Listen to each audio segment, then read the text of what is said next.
Cool. Hello, testing. Everyone can hear me? All right, cool. I'm Alex Rose. I'm originally a physicist. I managed to escape that, luckily, and now I'm a game developer. I developed Super Uber Resurrection, which is funded by Sony. It's a super ridiculously hardcore platformer, and it's known for having quite a tight engine. So today I just want to show you how to make your own good physics engine in a platformer, because I feel like that's a really important part of it. My input isn't working, so that's absolutely a fantastic start. Come on, please. Gonna have to restart that. Fantastic. It's the joy of not using a PowerPoint, but it'll be better in a minute. Yeah. There we go. Right, and these are my credentials. You know I must know about physics because physics just spelt itself in physics objects, so obviously that's all the proof you need. So this is sort of the game.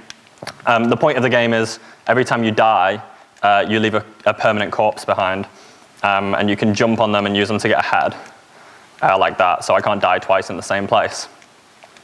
But it's also super tight physics is a really big part of it. So you can see it's kind of one-to-one motion. I can do whatever I want. The bear kind of goes exactly where I want him to go. And I kind of describe platformers as like the drum and bass of video games, in that anyone can kind of make it, but they'll probably be pretty bad. Like literally children can make platformers. I've been making platformers since I was about 5. They were all terrible. And if you enter any game jam like Ludum Dare, you'll frequently see people making terrible platformers because it's such low barrier to entry. So hopefully I'm going to show you how to not make terrible platformers, and then you can go and make good games for me to play. So I'm going to talk about homemade engines, because a lot of people seem to think homemade engines are the key to making a good platformer. And I don't think that's true at all. I think good physics can happen in any engine you want to. Just use whatever you're comfortable with. So for instance, Meat Boy uses its homemade engine, and some people seem to harp on about that, but it's not really important. And the point is, someday you're going to die, and I personally don't want to spend the rest of my time on this planet writing a game engine when someone else has done it for me. I know people who have made their own game engines, and then they've had to release their game on PlayStation. They haven't expected it at the beginning, but you never know when your project's going to pick up. And then they've suddenly got to pay 200 grand porting it, which is a lot of money. That's like double the budget of my game. So if you can use an engine that can quickly port, like Unity or something like that, I'm currently using Unity. So I'm going to show you how to do it in Unity, but it is all based on physics, and obviously physics is all around us and controls us, so you can use this in basically any engine you want. But we're going to be using rigid body 2Ds. So that's Unity's own little collider system. So we're using the box 2D physics that are built in. And a better question is, why not use Unity? And there's some great reasons why not to use Unity. And the biggest reason is it's going to be a nightmare to start with. But then after that, it's fine, right? So the problem is, if you see here, when I run, I'm crashing into the ground repeatedly. And now I've hit the ground. I can't move. I'm trying really hard. Even if I jump, I'm still hitting the ground. But then if I go right and left again, now I'm not hitting the ground, right? So you can bump into the floor if you use squares, if you use box colliders. So you have to make these edge colliders here. You can see this whole thing is one giant edge, and that one's one giant edge. So you have to basically tell the engine, here, use edges instead. And if you see, there is a kind of hack to this. There's a bear down there, we'll call him Crude Bear, and he's running absolutely fine. You see he's not jittering. And that's because he's sitting on a tiny little sphere. I don't know if you can see that little white circle next to him. So he's got a circle collider underneath him, and that kind of fixes the problem. So if you're just trying to do something that's very basic, like a quick jam game or something, if you just put a circle collider on the bottom of your character, they're going to be able to run over anything. But the title of the talk is Perfecting Platformer Physics and Not Hacking Together Mediocre Solutions. So we're going to use edge colliders. Now, there's another reason I don't think you should use circle colliders, and that is, if you watch me climb up that edge, what I did there is slowly went up the edge and then walked off. If you imagine I have a circle on my feet, as soon as I'm on the corner, I'm going to fall off. And also, if I try to slide up something, I'm going to sort of bump on the bottom of my circle. So it's not like, the problem with the circle is you're going to fall off the edges of things. And old games like Mario, Mega Man, or games like that tended to use box colliders, probably from restriction, but I just think it ends up being better. So the barrier to entry for Unity is having to write this.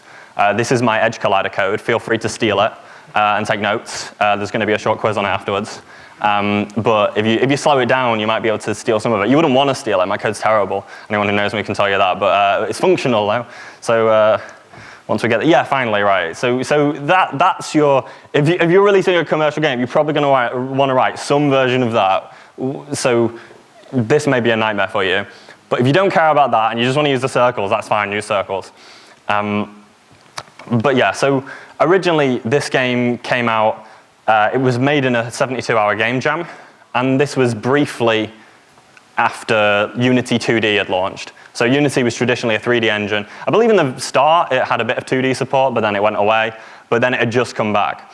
So it was me kind of fiddling for the first time with platformers and with Unity 2D. And I made this, that's how it used to look, with its amazing graphics, done by my housemate, who draws even better than me, so you can imagine what my attempt would have been. Luckily, we now have artists, so I don't have to worry about that. But the premise of the original game was that everyone in the world was playing in the same game, and you could use each other's corpses, and you could use death messages. So they'd pop up, and you could like read what each other had said. So one of the comments, which will stick with me forever, which I really enjoyed, was fuck this shitty slippery game, because on account of him just running into a spike and dying. And I wholeheartedly agree with that comment. It was both of those adjectives.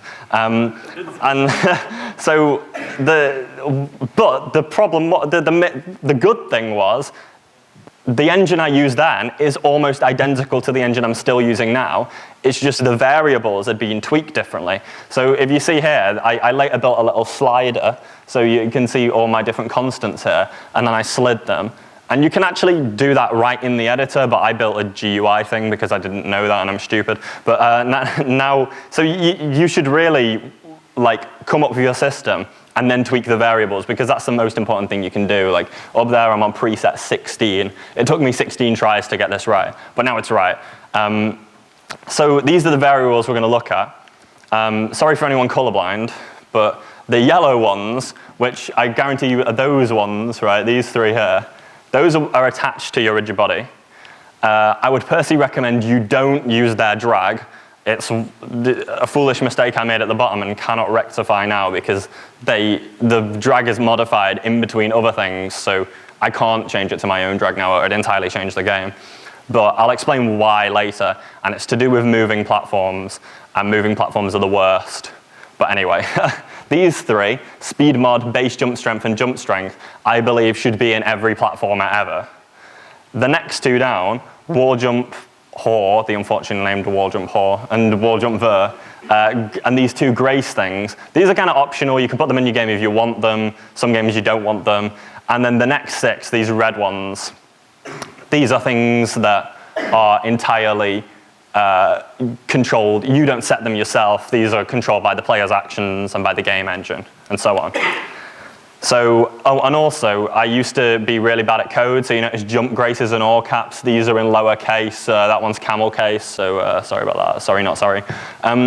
So we're going to talk now about types of movement. So I use force-based movement because I'm sensible, and you should all do that.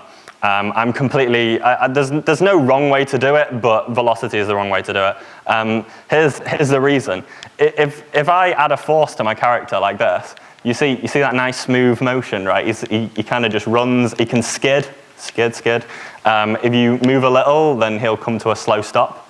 Whereas if I use velocity-based movement, if I set the velocity, then he goes tap, tap, tap. Just look at that, it's just not good. It just doesn't look right, does it? That doesn't look good, you don't want that. And you can't even skid, so that's rubbish, 1 out of 10. But the problem with that, the other thing is, if you're thinking, oh, but I can add on to my velocity, that is force anyway, because force is, well, acceleration's rate of change of velocity. So if you're adding on to a velocity, that's essentially the same as force-based movement. So if I haven't sold you on force-based movement yet, here's the true decider. Here's a wall jump, and the wall jump works really easily because all it does is it sets your velocity to some direction as soon as you jump, so it pushes you against the wall. But if I use velocity-based movement, this happens, so it's not even a wall jump. Because obviously I'm setting my velocity towards the wall, so what I'd have to do instead is add a grace period where you can't jump back to the wall, and then it'd never make a nice parabola, and everything would look terrible, and you should definitely not do that. So just use forces. And here's the code if you want to steal that. So here's your speed mod with, again, Hor axis, sorry. But Hor axis, of course, is the horizontal axis on your joypad, and not anything naughty. And the mass here is also multiplied in, because obviously force is mass times acceleration if the mass is static. So we want this force to stay the same regardless of your mass. So by multiplying the mass in there, if we suddenly halfway through the game go, oh no, he's way too light, let's make him really heavy, or we want to make him fat, then we can change the mass and he'll still run exactly the same. I'd advise just using a mass of 1 or something. I use 0.1. But the good thing about masses is if you want something that is basically an immovable object, you can set its mass to 9. And if you want something that's gonna be able to kick around but it isn't gonna stop you, you can set it to 0.00001, etc. But yeah, and we're gonna do it in fixed update. And I might anger people here, but I'd say always use fixed update for everything and don't use update, because the problem with update is it's frame rate dependent, and you can divide by time delta time to make it not frame rate dependent, but you run the risk. Every time you write any code, if you just forget the time delta time at any point, then some part of your game will be frame rate dependent. Speedrunners will hate you. Everyone should hate you, because you don't want that. But also, another great thing about using fixed update is that if you pause the game, then everything stops. So if I pause the game here, which is going to kill my timer unfortunately, but whatever, then you'll notice that the fairy no longer moves. The sky does move, because that's based on update, so I should have done fixed update, I should learn from myself. But the point is, everything has stopped because I set the timescale to 0, but the menu still works because the menu's in update. And then when I jump, at the end, when I press X, it doesn't activate a jump again because time was stopped. So it won't register your inputs when you're in a pause menu. So I'd exclusively use update for pausing. But there you go, that's going to be on a fixed time step. Next part, let's find out. Oh, right, so here. The problem with using force-based movement is, if you add a force to something, it accelerates. And if you keep adding a force to something forever, then it's going to do this. Right? It's just going to run infinitely. And if you know Newton's first law, an object that doesn't have any force acting upon it will stay at the same velocity. So he's not got any force on him, and he's just going to run forever. So we need to stop him somehow, and there's 2 easy ways to stop him: drag and friction. And I would advise don't use friction. And the reason is, in the sky, you're going to have to use drag really anyway, because otherwise they're going to be able to leap into the air and fly really fast. So if you make it so there's friction on the floor, then they're going to be moving faster through the air than they are on the floor. So the optimal speedrun of your game, if people do that, is like this, which is really stupid to watch and not fun to play. You really don't want people to constantly be jumping all the time. It's tiring. And plus, people might play the game in an unintended way. They might get through stuff by jumping too high all the time. So I'd advise don't use friction at all, and instead use drag. Now, if I was a more interesting person, I might skydive, and I don't. But I'm just in my bedroom all the time coding. But say I'm a skydiver, you might know about terminal velocity. I've got a force acting down upon me, gravitational acceleration, and then I've got air acting up on me.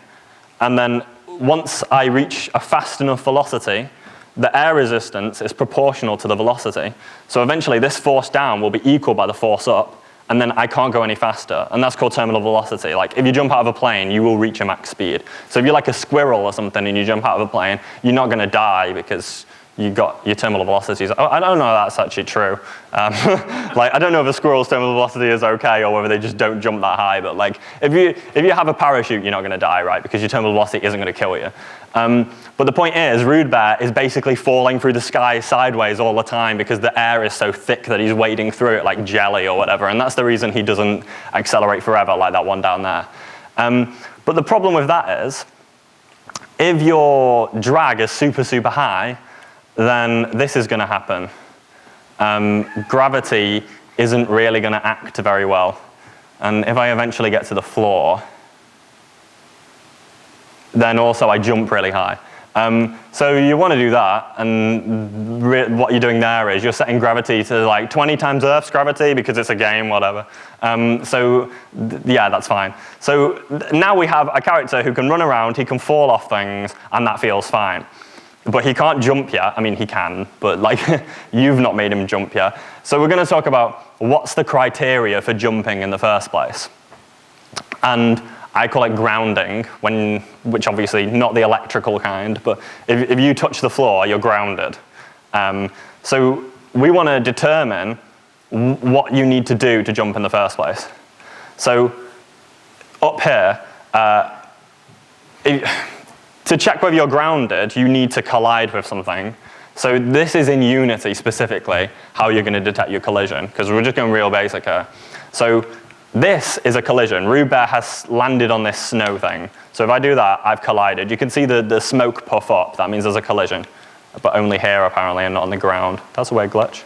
Interesting. But anyway, this thing is the contact point. So if you look at your onCollisionEnter function, that takes this variable that I've called hit. And from that, you can take its contacts, which is all the points that I've touched. So on here, the only part is the bottom left point. But if he'd hit on the middle like this, then he'd have a point there and a point there that have collided. So he's got that contact point, and you can check the normal of the contact point, which is the direction away from where he hit. So if I'm on here, that's a tangent, and that's a normal. So whenever I collide, that's the normal of my collision there, that's the normal of my collision there, that's the normal of my collision there, and if I collide there, that's the normal of my collision. Okay, so what you want to check is that the normal is high, the y normal anyway. So you've got your normal, and it can be split into your x component and y component. So if you see this thing is 5 wide, 3 high, so that's going to be a 0.6 y normal. So you basically want to check that your y normal is high enough to ground you. And so there I've set it to 0.1, and what that means is if your platform is 81 degrees, then if Rude Bear lands on it, he's going to be grounded. And I'd suggest that's not high enough. So I've set it to 0.5, because that's a 45-degree slope. So if you land on a 45-degree slope now, you will be able to jump. But you could choose something lower, maybe like, I think anywhere down to like 0.3 might be sensible, but it depends on your own game. And then we set grounded to true, so we know that now he's able to jump. Now, if there's one thing you take away from this, it's my special sauce, which is jumping, which I don't get why everyone's done it wrong, but everyone in the history has always done it wrong. So one thing they all do wrong is that they tend to use either impulses, that's the like complete noob way that people do when they do game jams and they're not used to doing platformers, or parabolas, which is not so nice. And the reason I say that is, if you see here, if I jump a tiny bit, if I tap, see I jump this tiny arc, and then if I jump a bit higher, you see how I can jump like any height I want to. But in real life, obviously, how high you jump is based on, it is an impulse, but it's based on like the elastic potential of your springy legs. So he doesn't have that, but you want to somehow gauge how high the player is going to jump based on how long they press the button. But if you're using a parabola or using impulses, the only way you're going to know that is by somehow predicting in advance how long the player is going to push the button down for, and you can't because your Unity doesn't have future psychic powers. So yeah. So So for now, we've got to settle for basically predicting it, which is using the system that I'm about to show you, which is magic and awesome. And this is going to get a little bit maths heavy, but it's not that bad, but it might be bad for you, depends. So you'd agree, he's not taking a dump, he's just trying to jump. So if X isn't down, as in cross, I don't know if they call it cross, but if cross isn't down and you're grounded, so if you're not already pressing the jump button and you're hitting the floor and then you press the jump button, it should add your base jump strength to your jump cycle. That's how you should start it off. So that's the tiny amount that if you just tap it real quick, that tiny amount that he jumps is your base jump strength. Then grounded's turned off, X down is gone from off to on. So now you've pressed the button down. And then we need to talk about this bit, the actual, here's where the magic happens. Now, if you were paying attention in school and you paid attention in trigonometry and you were told it was really important and you should totally care, and you didn't, well, sucks to be you, but I'm going to re-educate you so it's fine. So this is a cos wave. It starts at 1 and it goes down to 0. And really, I've got the full wave here, but we only care about the first 90 degrees of this wave. Right, we care from when it goes from 1 to when it goes to 0. Because when I'm jumping, what I want to do with the character is add a lot of force at the beginning and then gradually add less and less force until he's reached some point, and then I just stop adding force altogether. And that'll make a nice jump arc. And because I'm using forces again, forces are great, use forces, that means that if I release at any time, I can just stop adding force, and then the gravity will gradually bring him to a smooth parabola, regardless of how long you've held the button for.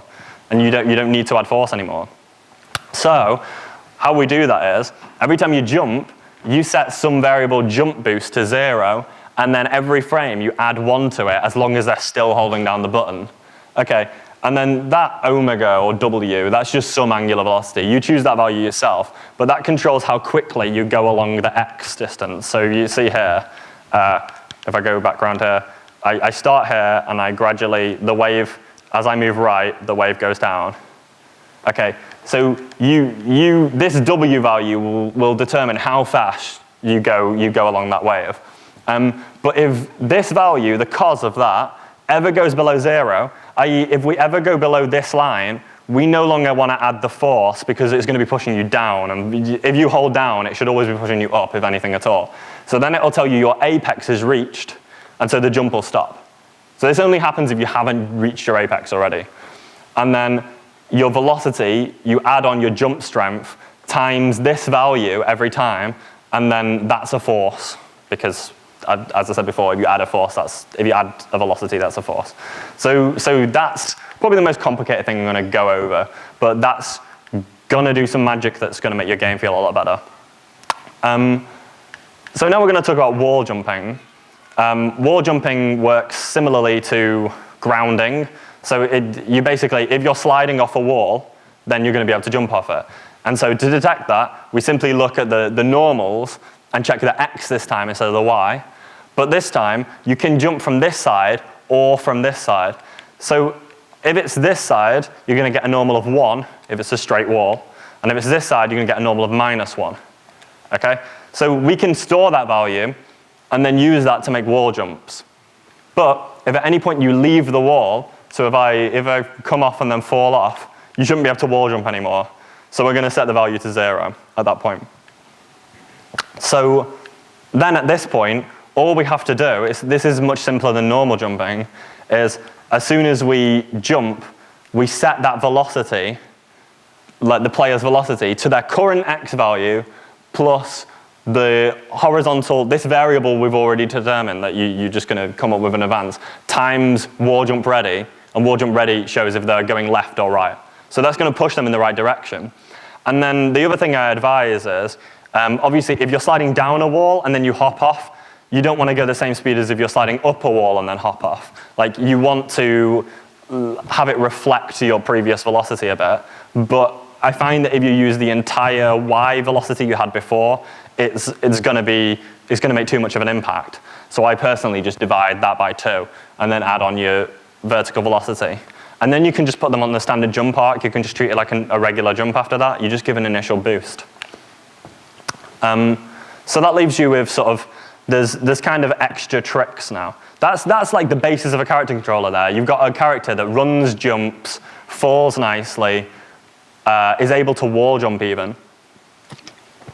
But the kind of best platformers always have nice little tricks in them. So, for instance, Meat Boy has this weird, strange thing actually, where, because Meat Boy's very horizontal, you like fly really far and stuff like that.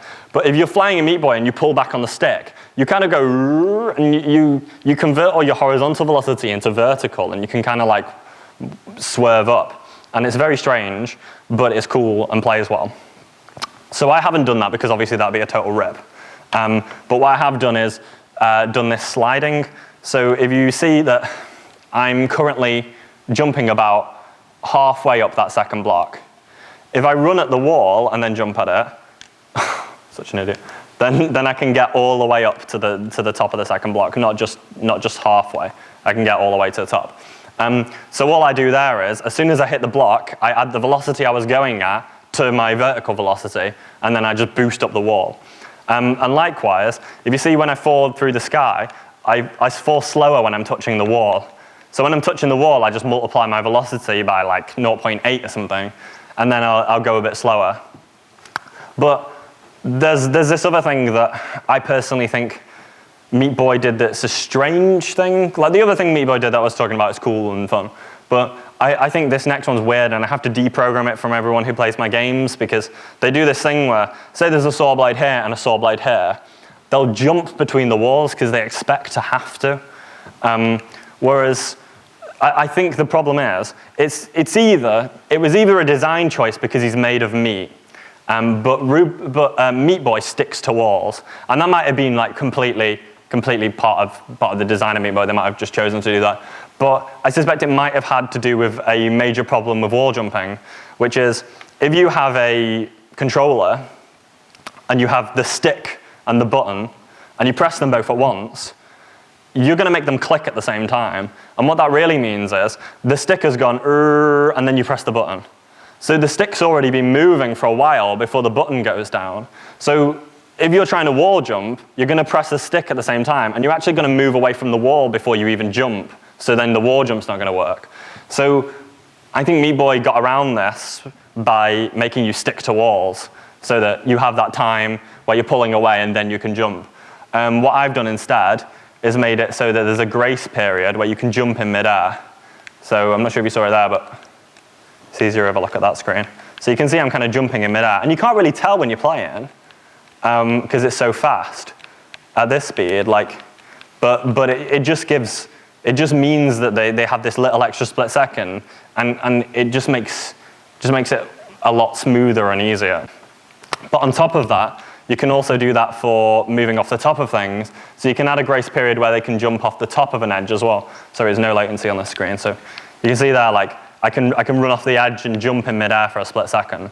And that's nice because I feel like in game design, the player should feel like it's their fault when they die, not your fault. And if they have this split second where they can jump in midair, they're not going to feel ripped off when they die, because if they pressed it a nanosecond too late, then it's still fine because they jumped off, like they've got this grace period. So I just set that to us. But really what you want to do there is, if we go back to here, you see when he comes off the side of the wall, we say, yeah, you've got no, this is where your wall jump ready becomes 0. If we instead trigger that to an event where we say within 0.1 seconds it becomes 0, then you now have a 0.1 second gap in which you can wall jump in midair. I'd say somewhere between like 0.04 and 0.1 probably works quite well. Yeah. Oh, and then there's this thing as well, which I think is nice to players. And that's, if you have a player who's working with the D-pad, this system works a lot better with an analog stick than it works with a D-pad. Well, it doesn't work better, but there's an extra element to it. Because if I want to walk really slowly and carefully, I can with an analog stick, but I obviously can't do that with a D-pad. I have to do this tap, tap, tap thing. So you want to reward players for using the analog stick because it makes it easier. But the problem is with analog sticks, if I want to move as fast as humanly possible, I'm going to press the stick down all the way. But nowadays, in the days of not the GameCube, which had a grid that your stick kind of snapped to, the whole thing is nice and smooth and circular.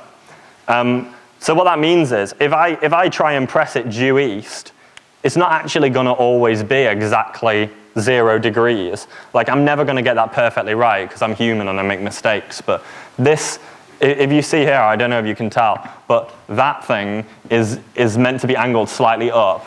Oh, thanks, Ruba. And that thing is moving slightly down. Please don't go too far. Thank you. Right, so, and they're still going to work in this system, because what we're going to do is we're going to divide Hoare axis by 0.9, so it's going to, and then we're going to clamp it between 0 and 1. So it can still only go from 0 to 1, but now we divide it by 0.9, which means 0.9 is now the max, and they're all going to scale to that value. So even if you're 9 degrees off, that 10% margin means that the player is going to still run at full maximum speed, which is what they're trying to do. So just think, and that could work in anything. That can work in FPS. Although FPS you can kind of like side strafe, so maybe you wouldn't want to use it there, but I kind of recommend using that everywhere that it's applicable.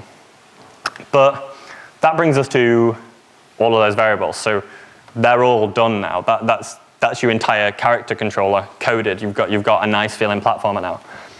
Now, the thing I said earlier was that you might want to use their drag, you might want to use your own drag, not their drag. And the reason I say that is, if you have control of the drag yourself, you can split it into X and Y. And I think that would be really useful for moving platforms, because moving platforms are a living nightmare. And it sounds like the easiest thing ever, and it probably is the easiest thing ever if you're using a velocity-based system, which is wrong. So if you want to use moving platforms, the problem is, a lot of people come to me on Twitter, and they're like, oh, but Alex, I know the solution to moving platforms. No, you don't. The problem with the two they always say are, you just parent it to the object. It works. It doesn't. I promise you that try it. It doesn't. You can't just set your thing to the child. It just does not work. Like, that's an urban myth. I think maybe the rigid body system works like that. Rigid body 2D does not work like that. The second thing is, oh, can't you just add the velocity of the platform onto it? Because if you think about it like this, if I'm on a train and I run on a train, then I run exactly the same as I run on the grass. That's Galilean relativity. Like, it doesn't matter if I'm like in a moving object, or it doesn't matter if the train's static or the train's moving. As long as I'm not looking out the windows, I'm not going to know, because when I run, like, it feels exactly the same. And that's how it should feel. And in real life, you have the velocity of the thing you're traveling in, which right now is the floor of the Earth, which is spinning ridiculously fast, and we should be flying off right now, but we're not, because we're already going at the same speed, and we have inertia. But the problem is here, because we're using a force-based system, we can't just add the velocity of the platform onto Rube's velocity, or we're going to be adding force to him. We're going to be constantly pushing him. And we can't set his velocity to move towards the platform's velocity, or then the player is going to be controlled. You're going to move control away from them. When they try and move, they're not going to run at their full speed. It's going to feel wrong. So kind of one solution you can have to this is to turn off the X drag completely when they're on one of these platforms, and then kind of simulate what it would be like if they were running on normal ground, and then set their velocity relative to this other thing. But the reason it gets really complicated and difficult is we don't have access to the calculations that Unity makes in its rigid body system. Like, we can see the collisions after they happen, but we can't see before the collisions and stuff. We can't see we can't really see the velocities and the accelerate. We can grab the velocity and change it, but we can't see the acceleration and stuff like that. So we can't grab. Normally, what I'd do is I'd set an effective velocity, which is how you should be running, and then add it onto the velocity of the platform. But we don't have access to that, because Unity has access to that, and we're using their system. So I have two solutions to this, and if I jump on here, hey, it works, magic. you don't know how many nightmares this gave me and how this is just the worst thing ever. And like, I promise you, like, when I started making this game, I didn't think this was possible. Like, if I knew that I could not only be making a move on a moving platform, but oscillating right and left in a circle, like, my mind would be blown that that's physically possible, right? So I at first was using spring, like distance joints, which would sort of hook you to the platform and you'd kind of get dragged in. It works, but I would not suggest it. The magic that I discovered, or in fact came up with, is I thought about really, what should a moving platform do? And what it should do is drag you along if you're not trying to wriggle away from it. So what I did was, I made it so that if you're not inputting, and these should be ors, not ands, by the way, but, or the second one should be an or.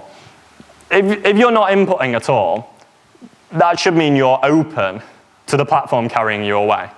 So, and I think the two criteria that we should choose for when a platform runs off of you is either your velocity is really small already, so you fall flat, you're not moving at all, and then you land on a platform, you should instantly move at the platform speed.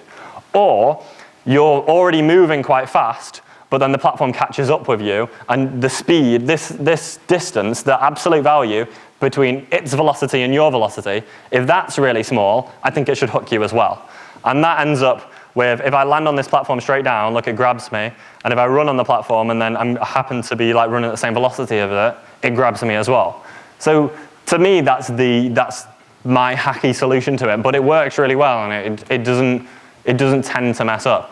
I'll show you a place where it does mess up. But this thing is a magic formula of mine, this thing now, which I've introduced really poorly because it sounded like I was going into it, but it's completely different. So this thing is how this thing works here. And Unity have recently added a thing called move pos to their rigid body 2Ds. Don't use it, it's useless. Use this. So the thing about this is, it uses a magic formula that, by the way, if you don't know this, there's an amazing talk called Juice It or Lose It, and it shows you how to make your game feel good visually. Like, it doesn't change anything gameplay-wise, really mechanically. It does to some extent, but it's more about making like effects that look good, and it'll make your game feel juicier and better. But one thing they show is, if you want something to move to a certain location smoothly, then what you can do is you add on to its position. It's the position you want it to be at minus its current position times, say, 0.1, and that will make you go 0.1 of the way, 10% of the way every time you get there. And you can find that in their talk. It would be easier than me explaining it quickly here. But what I did there was I derived it in forces and velocity as well. Oh, right, that's on there again. I don't actually use the force one, but the velocity one is here. This is the velocity version of that formula, which I'm also giving away. Feel free to use this. So if you want anything to go anywhere, so I'm using it on him right now. If I fly my fairy away, right, and I want him to go back to Rube Bear, he'll whoosh back with this formula.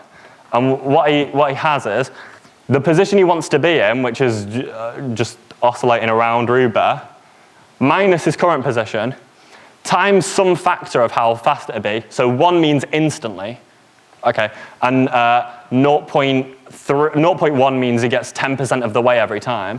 And then you divide that by the fixed delta time, this time step, then it will move like smoothly to that point.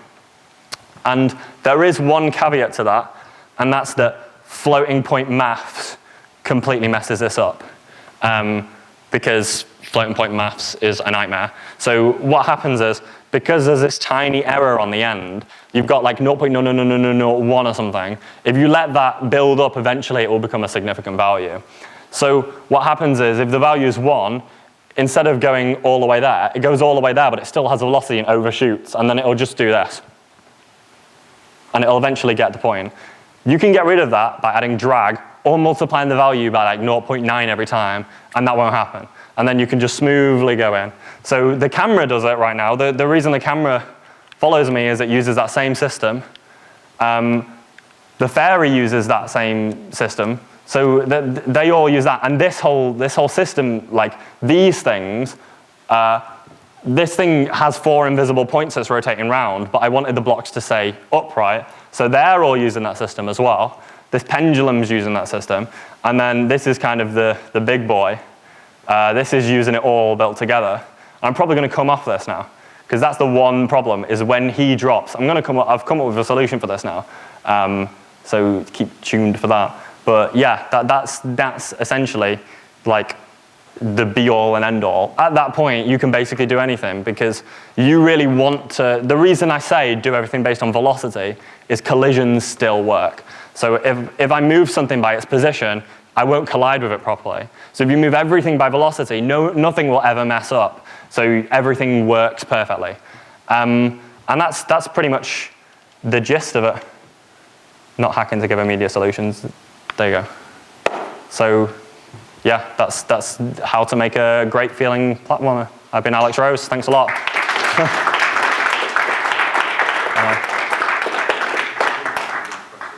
So yeah. Does anyone have any questions?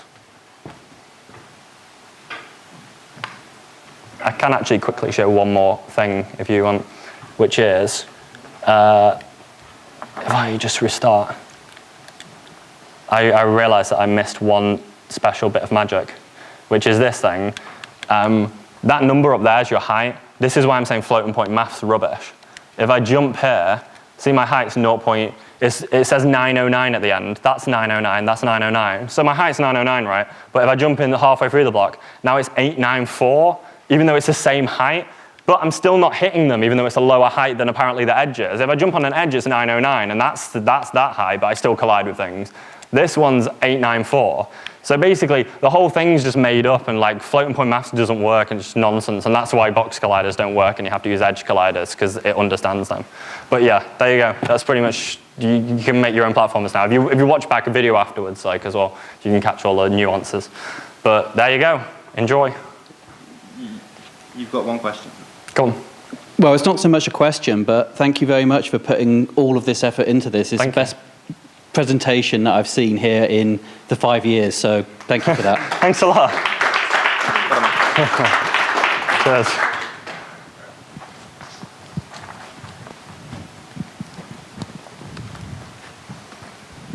So next year, will there be like how to make the perfect driving game or something like that? Or? Well, so this releases at the end of the year, and my next game, I'm hopefully going to 3D, and I've already got it planned out. Like I want to make like a Zelda-like game, like 3D Zelda type thing. And one thing I don't like about the Zelda series is the character controller. I think the combat could be a lot more fluid and stuff like that, and so I really want to go into that. Yeah, maybe in a year I'll come back with like, oh yeah, I made Zelda much better. Here you go.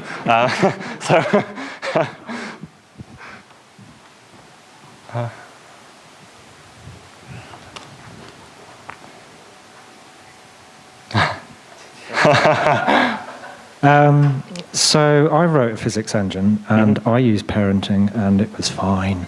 Yeah. So tell us what the problem is with parenting in Unity is when you stand on a it just doesn't do it. Like it will. I didn't write Box 2D, so I don't know how it works. But like, if I parent Rube Bear to a thing that's underneath him, like I think hypothetically, no, even if you use a kinematic object, unless they're both kinematic, in which case they'll work fine, but then he won't be able to collide with things. It just physically, I've done it a million times, I've demonstrated it frequently in front of people because they remain absolutely convinced and will in front of me say, yeah, it definitely works. But if you use their rigid body system, and you're using a force-based system, it just will not drag him. So just tell us what exactly goes wrong so that we can see the car crash beforehand. What happens is, like, say I'm on a platform,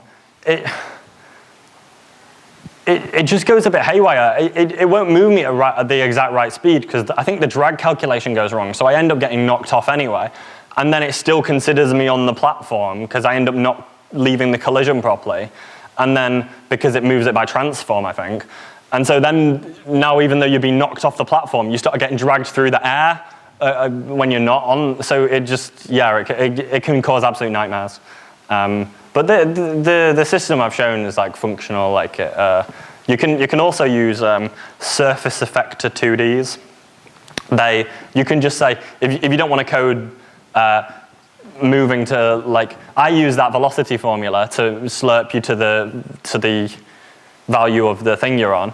But if you instead use that surface effector 2Ds and just set it to a right value, then you can just switch it on and switch it off whenever those criteria are satisfied, as in when they're not pressing anything and their velocity is either low or similar to the platform. But yeah. Cool. Any more questions? All right. Awesome. Thank you. Thanks a lot.